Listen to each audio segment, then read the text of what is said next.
Ce jour 7 août 2026, peuple d'Afrique, nous jugeons nécessaire de répondre à un ancien dealer qu'on a imposé au nom d'une fameuse démocratie à la tête d'un grand pays d'Afrique. Nous répondons à un monsieur qui est généralement dormeur. Même pendant les grandes cérémonies, on les voit souvent en train de somnoler. Nous répondons à un monsieur qui, par un système mis en place pour bien voler l'Afrique, que j'aime appeler la démocratie occidentale, a pu accéder au pouvoir. Il oublie souvent pourquoi il est même président. C'est comme ça que moi je vois. Sinon, s'il n'oublie pas ou il ne s'oublie pas, au nom de quoi Bola Ahmed Tinubu va dire que ce sont les 3 pays de l'Est qui sont en train d'aggraver la situation sécuritaire au Nigeria. Or, c'est l'inverse. Boko Haram, les gens peuvent remonter à sa création. Le Mali, dans ce format, c'est à partir de 2012.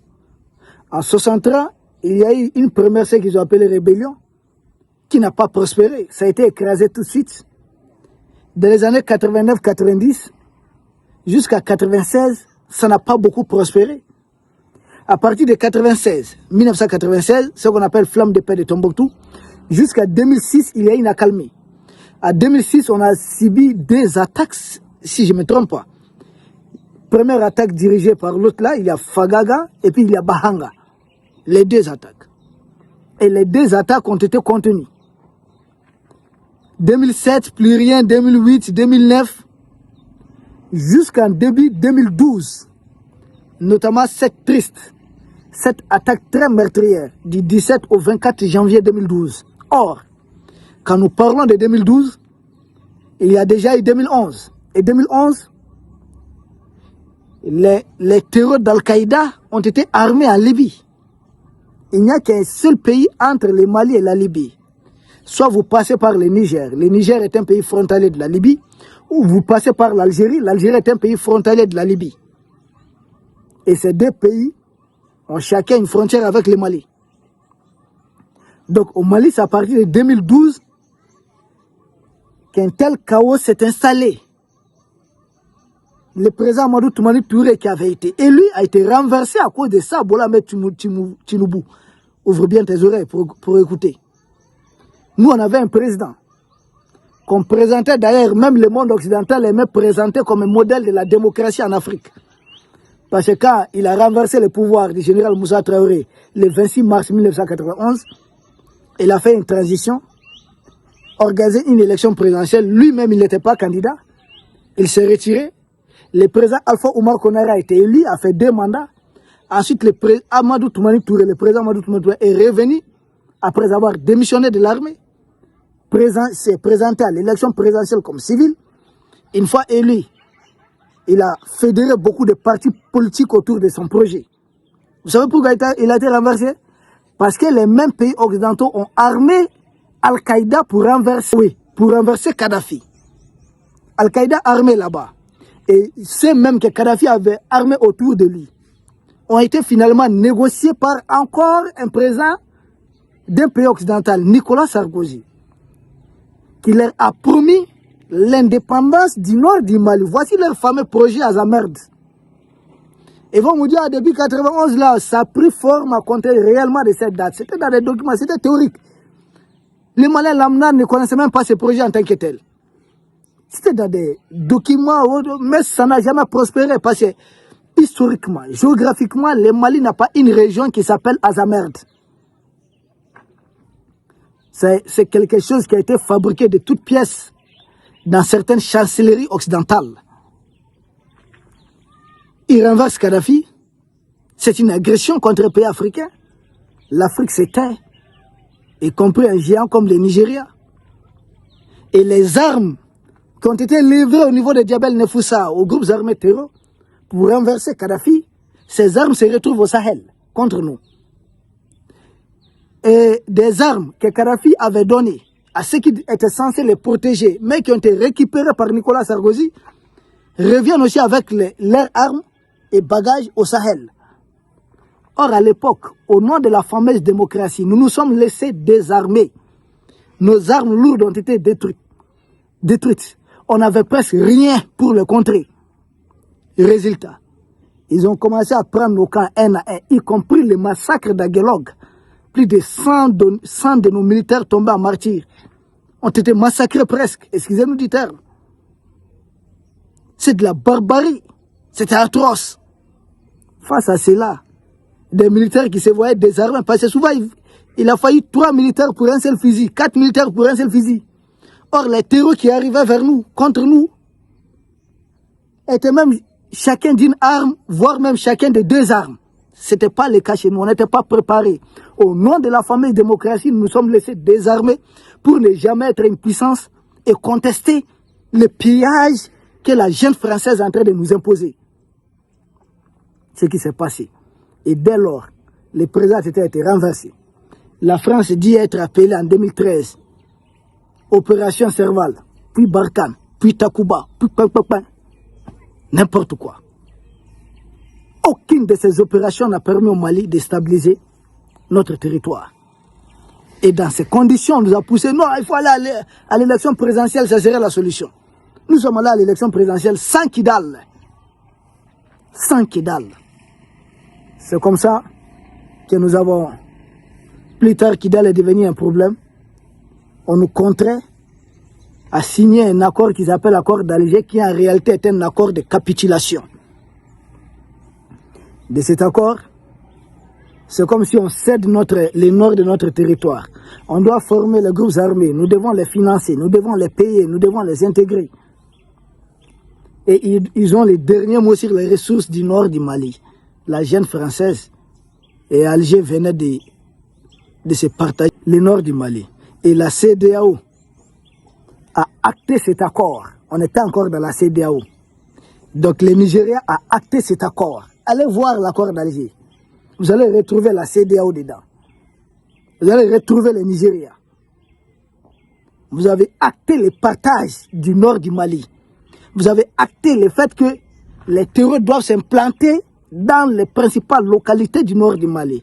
Parce que nous étions en position de faiblesse. Les morts n'ont pas cessé. C'était le nord.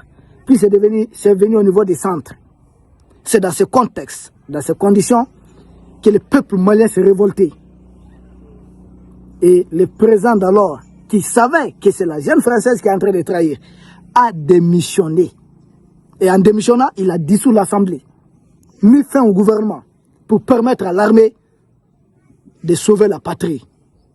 Au moins, le président Mbeka a fait ça. Et après, on lui dit, il y a eu coup d'État, il y a eu autre là. J'ai dit, chez nous, le président a démissionné. Dans certains pays, on a pris le président mini-militaire, on l'a amené, on l'a déporté à la CPI. Et pas honte, Tinibou. Bon.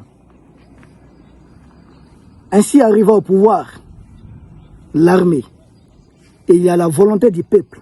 La CEDEAO nous contraint, non, il faut un président civil, nous amenons Bandao. Qui devient beaucoup plus ami même avec Emmanuel Macron, d'une manière. Qu'est-ce qu'on fait? Mais on retire, on rectifie. Et la CEDEAO là, la fameuse CEDEAO a acté la venue au pouvoir du président Assimi Goïta. Et notre armée, dès que nous avons commencé à expulser les militaires français autres, la jeune française retourne la même CEDEAO contre nous. Or, c'est la même CEDEAO qui avait tout acté. Une trahison alors, de leur part. Nous avons expulsé la jeune française, expulsé l'aménagement. Nous sommes maintenant en train de neutraliser les groupes armés terreaux. Ici, les terreaux sont de plus en plus affaiblis. Ils recrutent même des enfants. Mais au même moment, au Nigeria, c'est devenu un problème. Jusqu'à ce que Donald Trump promet, ou en tout cas, dit avoir effectué des frappes parce que le Nigeria, ça ne va pas. Donald Trump qui a dit que le Nigeria, ça ne va pas. Boko Haram, là, en train d'endayer le Nigeria depuis 2009. C'est antérieur à notre crise. Pour nous, c'est 2012. Au Burkina, c'est quoi? 2015, 2016. Au Niger, c'est un peu cas. C'est un peu récent. Le Nigeria est dedans. Boko Haram, c'est depuis quand? Abouakar Shekawa, son apogée, c'est en quelle année? D'ailleurs, quand on envahissait le nord du Mali en 2012, certes, il y a des terreurs venus d'Algérie, des terreurs venus de la Libye, mais certains étaient venus jusqu'à du Nigeria. Et certains parlaient même du djihad dans toute l'Afrique de l'Ouest. Et Tinibou, c'est nous que tu vas accuser. Nous, on combat ici les terreaux. Toi, tu es ami aux sponsors étatiques étrangers des terreaux. Il faut revoir ta copie. Il faut revoir ta copie. Si on t'envoie, comme le disait le président Laurent Gbagbo, il faut savoir t'envoyer. C'est toi au Nigeria, Bola Ahmed Tinubu. Tu sais ce qui se passe. Bola Ahmed Tinubu. Rappelle-toi, l'offensive de juillet 2009. On inclut les localités de Maïdougouré, de Kano, de Yobe et autres localités. Quand votre armée est parvenue à contenir cette offensive, mais l'autre, la Mohamed Youssoufou, le fondateur même de Boko Haram, avait perdu la vie. Tu as oublié le bilan? 800 morts. À l'époque, l'espace sahélien était tranquille. On ne connaissait pas ces problèmes. Au contraire, ces problèmes-là ont été alimentés à partir non seulement de l'Algérie, de la Libye et surtout de vous, Nigeria. Tu as oublié ça? Il ne faut jamais oublier. Et Tinibou, lors du réveillon de Noël, décembre 2010, la ville de Jos, qu'est-ce qui s'est passé? Boko Haram a fait massacrer plus de 85 citoyens nigérians. Plus de 85. Les Sahel ne connaissaient pas un tel problème. Nous, on n'était pas dedans. Et encore, en 2011, précisément le 4 novembre 2011, les États de Borno et de Yobe, Boko Haram fait massacrer plus de 100, entre 100 et 150 civils. C'était le Sahel, ça? C'était le Sahel? Mais qu'est-ce qu'il est en train de raconter, ce Tinibou? Des bâtiments publics attaqués, des églises et autres. Cette barbarie-là a commencé chez vous. C'est vous qui êtes le principal problème en Afrique de l'Ouest. Même en matière de coup d'État, vous, les Nigériens, vous avez connu les premiers coups d'État avant nous, avant les Mali. Et votre coup d'État a toujours été très violent, généralement. Vous donnez l'histoire. Est-ce que vous-même connaissez l'histoire du Nigeria? Tu sais réellement comment le Nigeria a été administré de l'indépendance à nos jours? Tu comprends rien? Tu te demandes pourquoi le Nigeria est aussi très riche en pétrole et en gaz. Mais le Nigeria, excusez-nous, nos sœurs du Nigeria, certaines d'entre elles, continuent de venir se vendre ici. Ils ne se posent jamais cette question. À qui profitent les richesses du Nigeria? Tu nous ouvres tes yeux. Tu sais où se trouvent tes ennemis. Et quand on enlevait les lycéennes là, plus de combien de filles? Elles étaient combien, les demoiselles? Donnez-nous les chiffres dans les commentaires. C'était encore le pays de l'AS. Tu n'as pas honte, tu n'y réfléchis réellement à ce que tu es en train de dire. Le Nigeria a connu le plus lourd bilan des attaques terroristes de l'Afrique de l'Ouest. Au lieu que les autres pays se plaignent du Nigeria, ah non, ça c'est l'hôpital qui se moque de la charité.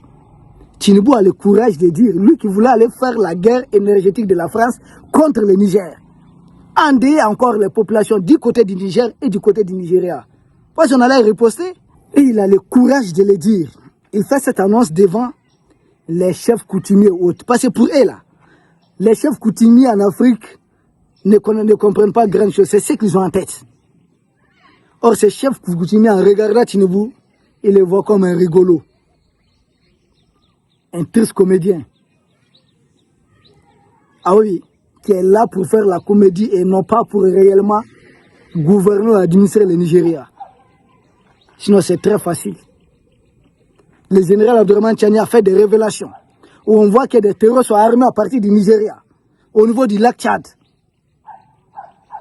Votre avion qui a été intercepté au Burkina, c'était pourquoi? C'était pourquoi? Si Macron t'envoie la Tinubu, il faut savoir t'envoyer. On dit tu es dormeur. Réveille-toi, ressaisis-toi. Laisse les pays de l'Est tranquilles. Nous sommes en train de combattre tes boss. S'ils t'envoient pour essayer de manipuler l'opinion au Nigeria, chez nous ça ne passe pas.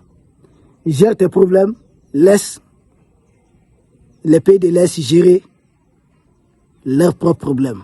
Nous n'avons rien à commun. Continue ton chemin, laisse-nous continuer notre chemin.